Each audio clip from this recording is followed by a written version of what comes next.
Hello, everyone. This is Mike Sedam, and welcome back to the Crucial Talks podcast, where we believe if we want to understand behavior, we need to understand what drives people.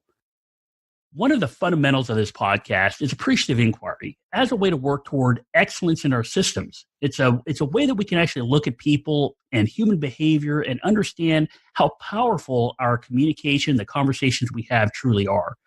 We also talk a lot about this power of communication and how people, as social storytelling animals, can use communication to excel. And today, we get a chance to continue down that road. A few weeks ago, we had the chance to talk with Sherry Torres, the co-author of Conversations Worth Having. You can listen to that awesome interview in episode 46. Today, we get the opportunity to talk with the other half of that dynamic duo, Jackie Stavros. Jackie is doing some great work, and I really, really appreciate the fact that she's on the podcast because besides co-authoring one of the best books on communication I've ever read, she has been really spent much of her professional life focused on strength-based approaches to human behavior. In fact, one of the coolest things she has done is developed strength-based strategies that organizations can use to plan their future. This is known as SOAR, for strengths, opportunities, aspirations, and results. It really is truly a pleasure to welcome Jackie Stavros to the Crucial Talks podcast. Hi, Jackie. How are you doing? I'm doing awesome. And thanks for having me, Mike, and for all your support and excitement around appreciative inquiry. It's really a great theory and great tool that works. That's why I love it so much. So before we dive into Conversations Worth Having, can you tell us a little bit about you and how you developed a passion to help others discover their strengths, identify opportunities, and create plans so that they can reach meaningful results with positive change? Sure. A little bit about my background is I'm from Brighton, Michigan, Midwest. I'm located in the heart of the automotive high-tech industry. So my background was growing up in high-tech and automotive. I was a director of marketing, branding, international development. So I was always looking for what was going on right in the companies because you got to go out there and market it. And through my career, I really began to learn about the importance of the human side of organizations. And my career took a turn in 1995 when I met David Cooperrider, who created appreciative inquiry. And to me, it just resonated within my DNA of in life with your friends, your family, your furry animals, the organizations and the communities. That how do you look for that? What is going on right, and what could be the best in peoples and teams? So when I learned about appreciative inquiry, I enrolled in a doctorate program at Case and had the opportunity to study for many years and do my research under David. And that's where the SOAR framework emerged: strengths, opportunities, aspirations, and results. And thinking that, I grew up learning SWOT, which is strength, weaknesses, opportunities, and threats. And a lot of times we got stuck in the weaknesses and the threats, and the conversations were deficit spirals. And how did we get out of there? How do we get out of there and look for dynamic capabilities and upward spirals for what was going on well? So my journey of appreciative inquiry probably started in my early days of always looking for what was going on right and realizing that there was a theory of research and a science behind it when I landed at Case Western Reserve in the doctorate program. And that was about 1995. So ever since then, my whole life has been committed to getting the word of appreciative inquiry out there through various frameworks. And probably our newest work with Sherry is through our conversations. People have conversations in their minds and with other people. And that's the heart of how you can change a life, one conversation at a time. Well, what I love about what you're doing and where you came from is the fact that you are not only an academic, but you come from marketing and branding. You come from the private industry. You come from a place where you understand that companies are made up of people, that they're human-based systems, and that this is where the strength is. And that's what I love about what you're doing, because I think we had this conversation on the phone where I use the term pracademic, where you're a practical, applying academic, where you know that stuff works because you research it, but you also know that stuff works because you've done it. And that is what is so great about having you on the Crucial Talks podcast, because we get to have this conversation that goes beyond this focus on weakness, where a lot of these organizations are today, and moving toward the strength-based positive approach through conversations. So can you tell us a little bit about why conversations are really the starting point to this positive change you talk about? So why are conversations important? Well, we're having a conversation right now, and it's pretty much the primary way you interact with people. As I said earlier, you have conversations in your mind, you have conversations with others. Imagine trying to lead a team, a department, with just one other person with no words, no conversation. It's how we get things done is through our conversations in organizations. You will help people thrive or flourish through your words, or you will help them flounder and have deficit spirals through the years where they're not productive. So the key is to have appreciative inquiry-based conversations so that people will flourish and thrive and be productive and meaningful in their work. Well, so if we're talking about conversations and why they're so important, we know that people are social animals, but we also know that people are different than every other social animal on the planet because of our storytelling ability. So, do you have any stories about your experience using conversations to actually change behavior? Yes, I have personal stories, I have professional stories, but let me start with a professional story. I was asked to go to the Midwest part of Michigan, and there was a plant that was on the shutdown list, and my job was to go in there and help them come up with a 3-year strategy to close down the plant. So imagine walking into a group of about 150 people from the plant, of the stakeholders were there in this room. And the bad news was the plant was going to shut down. The good news is we get to come up with the plan of how to shut this down within 3 years so that you're all taken care of. And I remember through the practices of our book of positive framing and generative questions, I said, we have a challenge here. We have to come up with how to shut down this plant. And I said, what if we could keep this plant open? And they all thought I was crazy. And they said, it's not possible. There's a shutdown list and there's the plants that will continue. And I said, but what if we created a revitalization list? Well, there's no such thing. I said, I know, but what if we created this possibility, all agreeing that if our plan doesn't work to keep the plant open in 3 years, we agree we're going to lose our jobs.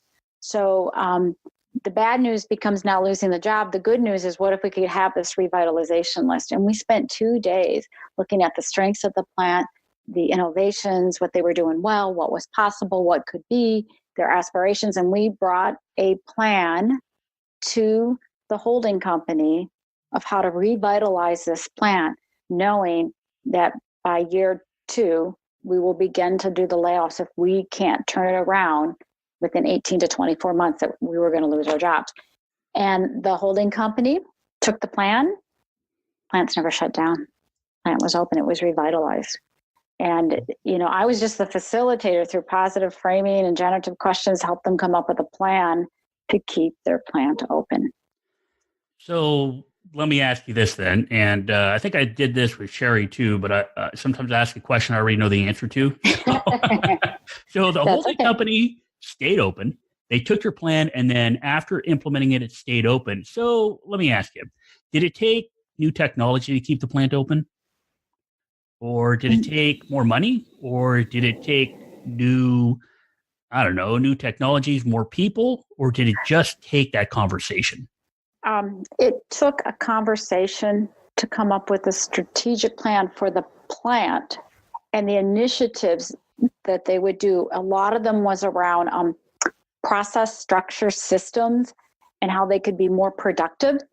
And that is what kept the plant open.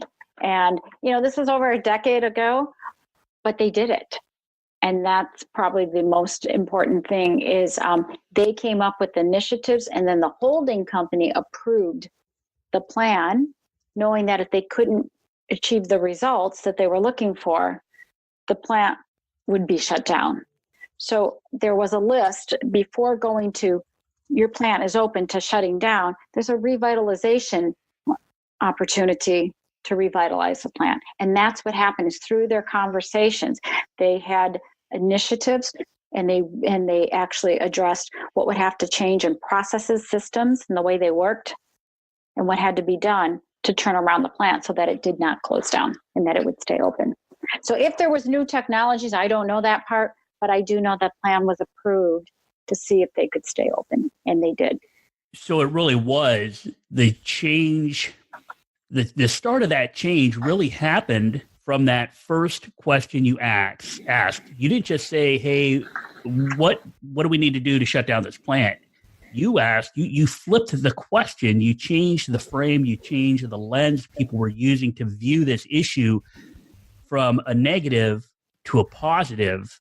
And is that correct? Is that how that change started with the first words that came out of your mouth? Yeah, if you think about in the Conversations Worth Having book, we talk about the flipping process. And I knew I was going into a situation. I knew what my objective was. And I thought, what's the problem? The plant's going to close down, and we have to come up with a strategy of how we're going to shut this plant down. And so it would be the least pain as possible. But then think about it. The positive opposite is, what's the opposite? What's the thing they want? Well, they want the plant to stay open.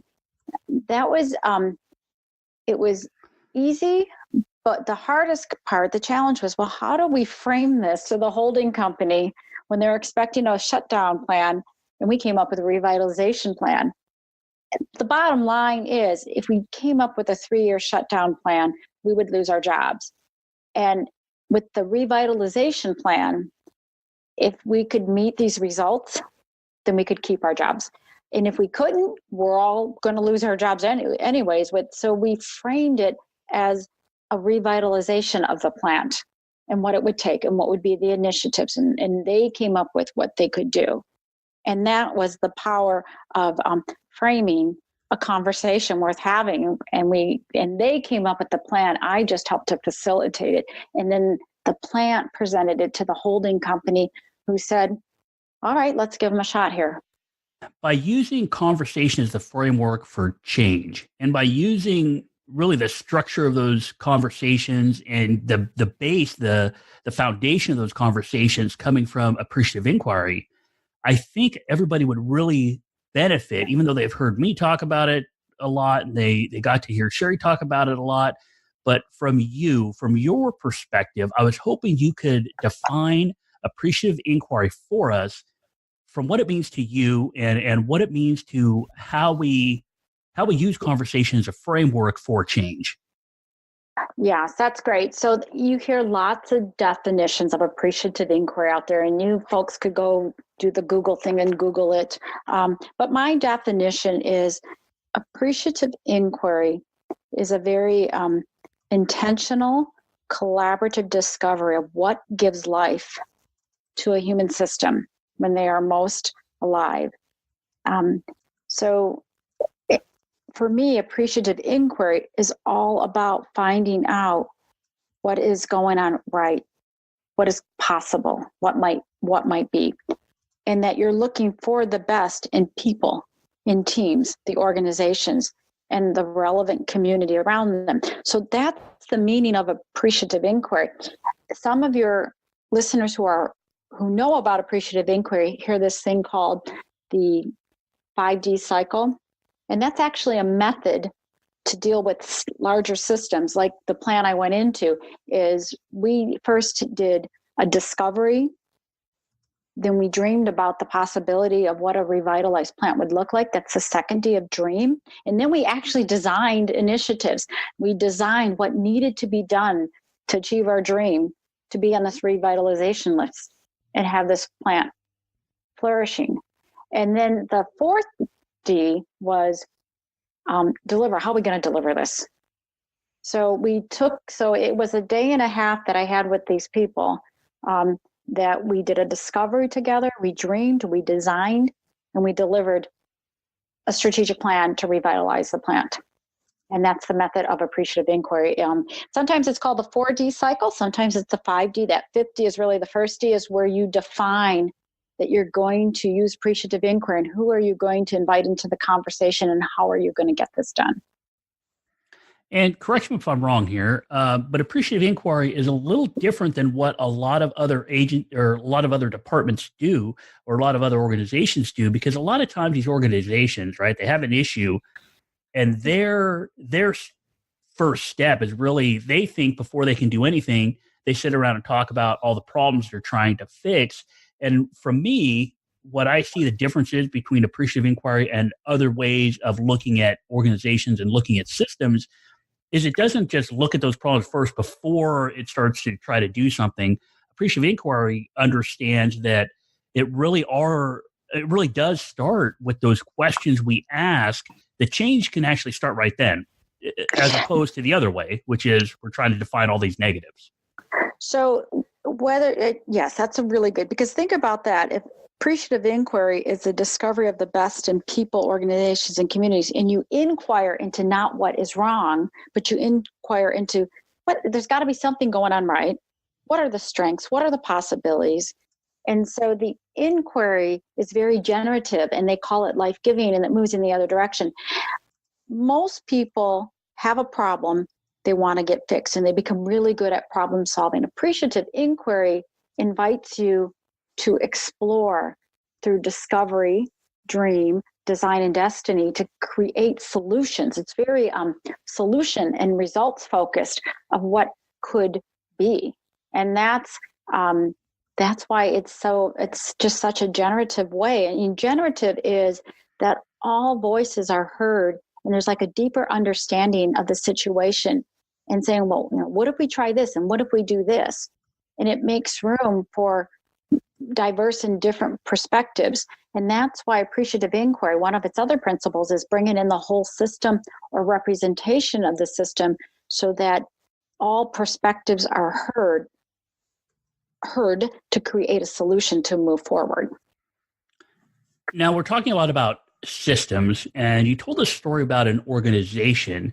And I know a lot of people are listening to this thinking, how can it actually work outside of a company, outside of a business? And so I was hoping, and I know you have some personal stories about how these concepts, these conversations worth having, appreciative inquiry, how can it actually help us in our day-to-day life, whether it's our families, whether it's our communities, church, you name it. If it's a people-based system, these frameworks, these ideas can work. Do you have any examples of how it could work for us personally outside of maybe our company? Absolutely. So a system can be of one. A system could be me in my own head. A system could be 100 people in an organization, the human systems. The story I can share, and we do talk about it in the last chapter of our book, is my husband, Paul, was diagnosed with a stage 4 cancer. So when you hear the word stage 4 cancer, you think there is no cure. It's a stage 4. And I remember being in the room with the doctor when she told us the news, and he was very, very ill at the time.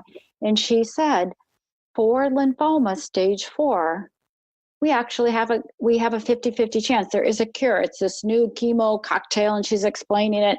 And so, my mind was trying to catch up with the doctor, because my mind went bad. It went stage 4, you're going to die. There is no cure. She said, today there are stage 4 cancers that have cures. And she said, and it's a 50-50 chance. I really wanted her to give me like an 80-20 chance, but she didn't. She said it's a 50-50 chance. So I remember learning in my mind to have that conversation and living with the opportunity versus there's a 50% chance he's going to die. And I drove home that evening thinking, now, how do I tell my 2 young children their dad is going to be gone for another month and why he's not coming home? And when I got home that night, the first question that came out of my daughter's mouth was, is Dad going to die? in my mind, I'm like, I know what she wanted me to say is, no, honey, he's going to be fine. But I didn't want to sugarcoat it. And I just looked at her and I said, Allie, we're all going to die. I'm just not sure when. And then you begin the flipping process. And then I said, what we want is for Dad to live and how we're going to get him through. And we began to talk about Dad's strengths and why he can get through this. And so it was a very generative conversation, even though she wanted me to say he was going to be okay. And he is okay. It's 5 years later and he's been through remission, and it is a 50-50 chance. And sometimes things don't work out, but it's how you get through the difficult situation. That's what appreciative inquiry has taught even my daughter and myself. Wow, that is a pretty powerful story. And what I get from that is it really goes back to the things I talk about quite a bit about human beings and about how powerful we are together and how we can get through some bad times together. And in fact, not only get through bad times together, but become stronger through that process, all based on what lens we look through and how we frame the situation we're dealing with. I don't care if it's boot camp for a kid that just came out of high school and is now going into the Marines, or a family having to deal with something as awful as this. If we do it together and we structure those conversations in a way that lets us work together, we can actually take a really bad situation and deal with it in a positive way. Does that kind of sound like what we're talking about? Yeah, let me offer two perspectives. The first is appreciative inquiry is not about turning a blind eye to anything, but it goes beyond seeing the problem and inviting an appreciative inquiry to searching for what is going on right and what is possible. If you look up in the dictionary, the word appreciative means adding value and being grateful. So that's what I did with my daughter, being grateful, adding value to kind of a devaluing situation. Inquiry is very powerful. That's about curiosity, wondering, and searching for what gives life. And so when you put appreciative inquiry together, appreciative inquiry is an approach that values all voices, opens our worlds to new possibility, challenges the status quo to inspire hope, innovation, options. We needed options to move forward. And that's what AI does. So it is about really the fact that we're strong together. It's not going to change that we have a challenge, and it's not going to change that we have this uphill climb, but it does change the lens we look through by looking for options, by looking for positive ways that we can have change. It's not going to change the situation, and it's not just hey, everything is great, everything will be fine. It's still is rooted in realities, but it's rooted in realities that we can construct, that we can create. So I know a lot of people might be listening thinking, well, that sounds good, but how do I know it actually works? I've heard two stories. That's great. I heard the story about a company in the Midwest, heard a story about a family that actually came through this and were able to have these great conversations. So for any skeptics out there, for people that are like, nah, that sounds too good to be true, is there any science behind it? Is there any research behind these ideas, and do they work? Yes, there is. So two things happened in the writing of this book. Sherry and I had begun the writing of what we had called the second edition of Dynamic Relationships about the time my husband got sick. So we had to put the book on hold, which was good because we learned a lot and then got back to writing the book when he was well. We do say in the book that you have the ain't it awful conversations. Trust me, I have had the ain't it awful conversations. But once you understand appreciative inquiry and the science behind it, there's like what I call a switching lane. And the science behind it, we actually, we did not plan this, but we have chapter 6 in the book, and we titled it, It's Not Magic, It's Science. And it was written because we decided, well, there are skeptics out there. And Sherry and I, over the last 20 years in our research, there is The New Science by Meg Wheatley, which isn't quite the new science anymore, but there's the new science about, what's going on inside the human brain and the body, and that the Heart Math Institute is out there. David Cooperrider's work on positive image, positive action, that is all about how your brain works and the chemistry and right brain and left brain. And that if you would focus more on the well-being of a person or the well-being of students through the field of positive psychology, the academics follow. So students who are focusing on well-being and character building actually end up doing academically well versus pushing the academics and then forgetting the character, and then everything begins to slip. So there is the science of positive psychology in there, and the new science that talks about, research on high performing teams. If you want a high performing team, you need 6 positives to one negative. The dialogue that has to go on. Low performing teams are because there's 1 positive comment to the 20 negative. So there's research by Losada and Emily Heafy's research that talks about high performing teams. And there's research for those of you listening that are married. For every negative conversation you have with your spouse or significant other, it takes 6 positives to get you out of that negative situation. So the research is out there of the positivity ratios and Barbara Fredrickson's work that is out there, and the science of well-being, so that this is healthy. And you can't do this 100% of the time. So when we looked at the ratios that were out there, Sherry and I looked at several studies, we came up with the 80-20 rule that you hear in business a lot. And that, imagine if you could frame 80% of your time to have yourself in the well-being, positive conversations to the 20%. And so there's a lot of scientific evidence that this works and that you stay healthier. And that's what's really important, is that it's not just good for your relationships, but it's good for your health. It really is scientifically backed. And so what we've had a chance to talk about today, not only is it an experience that you've had it in your family, you've had it in organizations that you've consulted with, you've also looked into the research behind it, and everything points to these conversations worth having based on the concepts and principles of appreciative inquiry, that it does work, that conversations truly can be changing. They can change how we look at a situation, so it changes how we deal with a situation.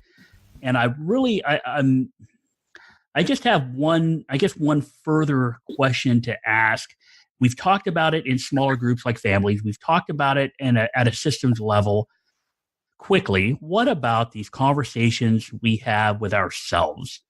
Somebody like me that wants to venture out and start doing more appreciative inquiry, or wants to do their own podcast, or wants to start a new business, but we're having these conversations every second of the day with ourselves. Does this work internally for ourselves?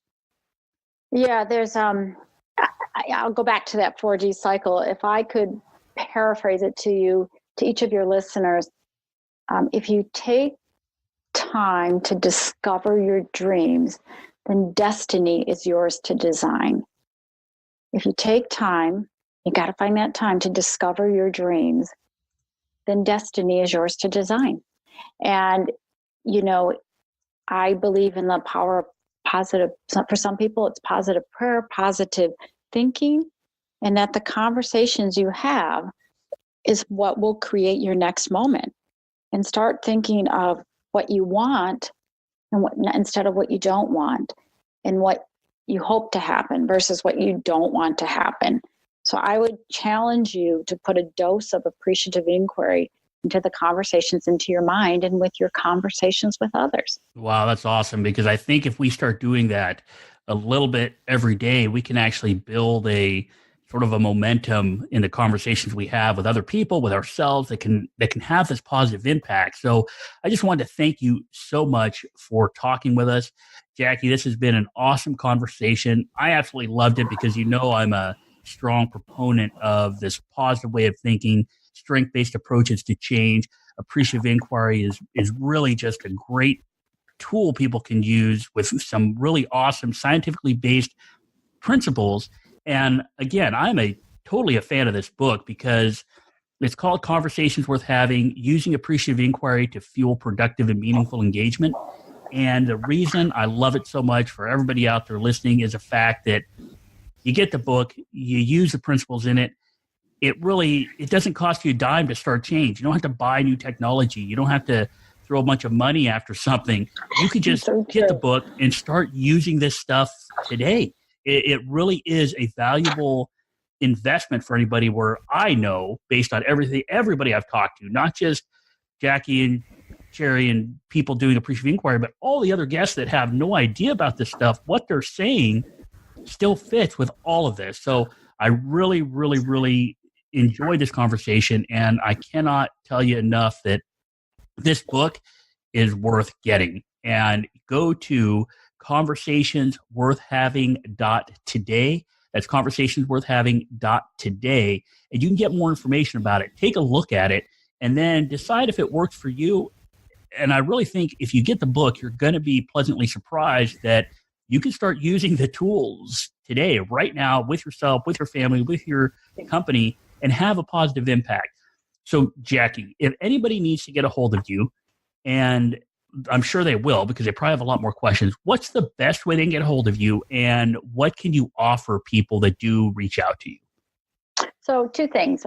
If you would like to get a hold of me, I'm very responsive. Just send an email to Jackie, Jackie, at Conversations Worth Having Today. And that's conversations with an S, worth having .today. And just let me know what you need.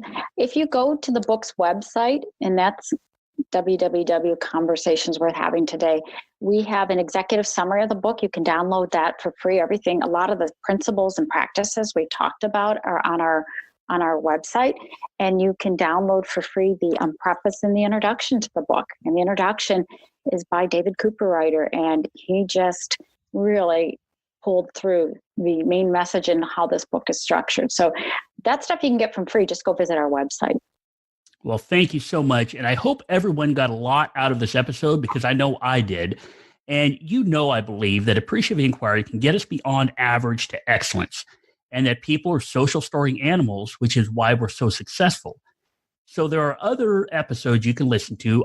First, I would suggest you listen to episode 46 with Sherry Torres. Like I said, the dynamic duo here. So listen to this one and then listen to the one with Sherry Torres, and you'll be able to put it all together.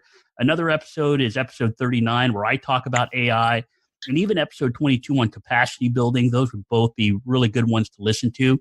And if you have a chance, I'd love for you to visit the Crucial Talks website at www.crucialtalks.com and connect with me via email or on LinkedIn, Facebook, or Twitter, because I really believe the conversations we have can have a positive impact on everything we do. So if you need anything from me, please feel free to reach out. Also, if you could do me a favor and share the podcast, leave a review, and rate it, I would greatly appreciate it, because this will help other people find these great interviews like the one we just had with Jackie. So have a great week, and remember, if we want to understand behavior, we need to understand what drives people.